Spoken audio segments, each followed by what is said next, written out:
Ketua DPRD Makassar Farouk Mbeta akan menyiapkan panitia khusus atau pansus hak interpelasi terhadap Wali Kota Makassar. Hal ini dilakukan usai Wali Kota Makassar Muhammad Ramdan Pomanto menonaktifkan 10 camat yang ada di Makassar.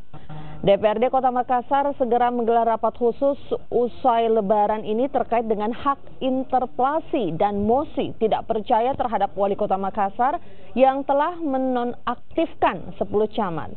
Selain menindaklanjuti tuntutan 11 anggota Dewan, DPRD Kota Makassar juga akan mempertanyakan alasan Wali Kota Makassar dan Pomanto menonaktifkan 10 camat. Sudah masuk, jadi itu sudah memenuhi unsur untuk ditindaklanjuti. Di tata tertib itu mengatur 7 orang yang penginisiatif plus 2 fraksi.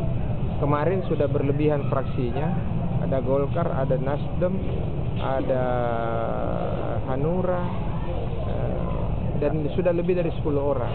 Jadi itu memenuhi unsur untuk kita tindaklanjuti.